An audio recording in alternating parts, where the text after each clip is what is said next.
Well guys, I'm about to do something that may be really stupid. The Bryce Canyon 100 miler. All right, we're in. Committed. So yeah, that happened. I signed up for a 100-mile race and I wasn't even technically qualified to be in it.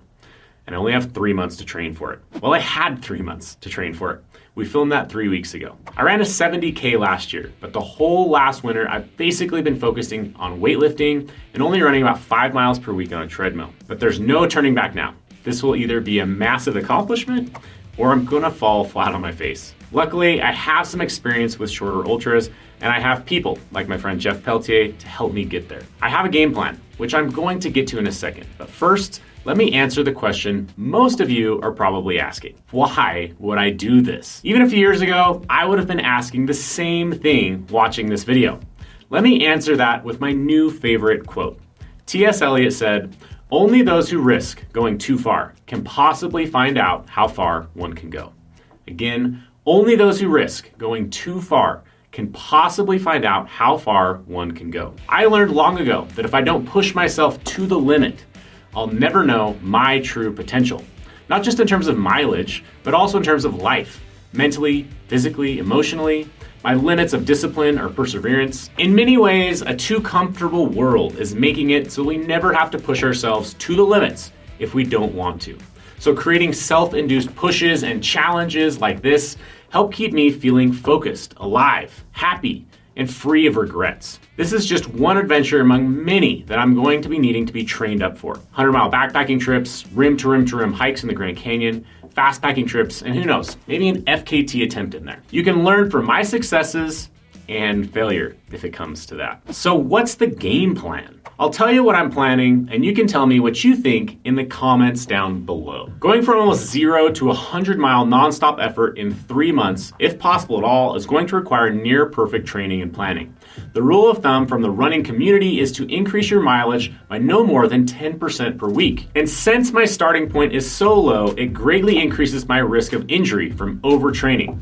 Remember that this will be 2 times farther than I've ever gone in one shot without stopping. And that puts me right outside of my comfort zone. I started my training plan out at 16 miles per week.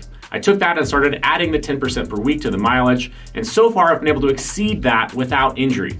I do track more than just weekly mileage though. I track elevation climbed as well as time on feet. As a part of the training and plans that were already made prior to me signing up for the Bryce Canyon 100, I'll be doing a rim to rim to rim attempt and a 50K ultramarathon with a friend on back-to-back weekends. Not the smartest, I know, but I plan to use these as a way to build in my training. I'll continue to do full body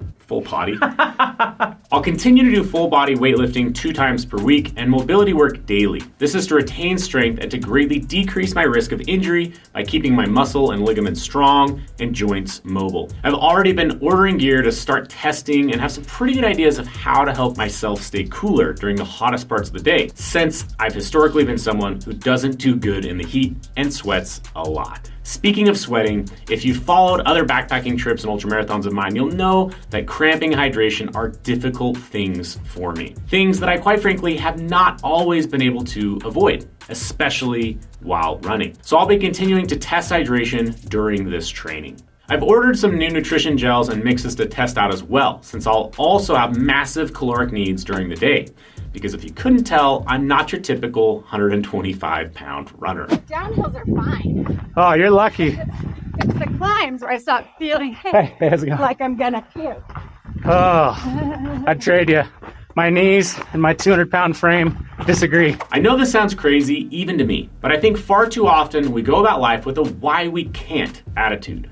And that only gets us regret.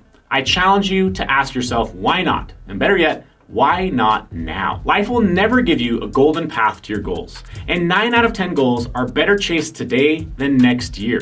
Speaking of acting now versus later, stay on the lookout as I'll be sharing my life-changing experiences in a future video talking about how I started a multi-million-dollar backpacking brand. I want to leave you with this. Think about your bucket list hike, your dream adventure, and ask yourself, why not now? And if you want some help with it, we're taking signups right now for our 100-mile challenge that we do once a year. This is a DIY challenge where you pick the trail, when and where, and we just give you some guidance to help you complete it.